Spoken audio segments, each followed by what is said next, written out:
Kompressorni uzluksiz va samarali ishlashi ko'p jihatdan radiator holatiga bog'liq.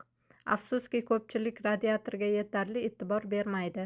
Aslida esa radiator kompressorning nafas olishi hisoblanadi.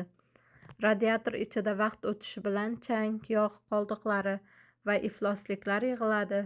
Natijada sovutish tizimi to'liq ishlamaydi, kompressor qiziydi, bosim ko'tariladi va eng yomoni asosiy detallarga zarar yetadi.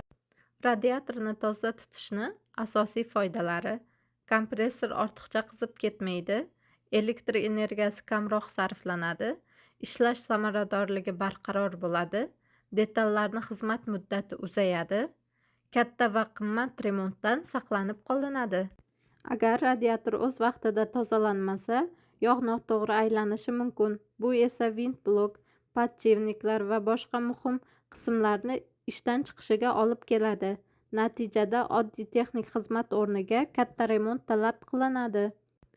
Radiatorni muntazam tozalab turish bu xarajat emas, aksincha tejamkorlik. Chunki kichik e'tibor katta nosozliklarni oldini oladi. Toza radiator barqaror bosim, sifatli havo va ishonchli ish demakdir. Agar kompressoringizda qizish, bosim tushishi yoki samaradorlik pasayishi sezilsa, bu radiator yoki vint bloki bilan bog'liq signal bo'lishi mumkin. Biz sizga diagnostika, tozalash, remont, zapchastlar bilan ta'mirlash bo'yicha to'liq xizmat ko'rsatamiz.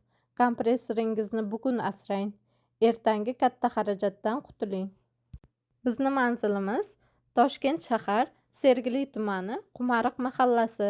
Bundan tashqari O'zbekistonda 12 ta viloyatiga servis xizmatimiz mavjud. Pastdagi raqamlarga istalgan vaqtingiz aloqaga chiqishingiz mumkin. Telefoningizni kutib qolamiz.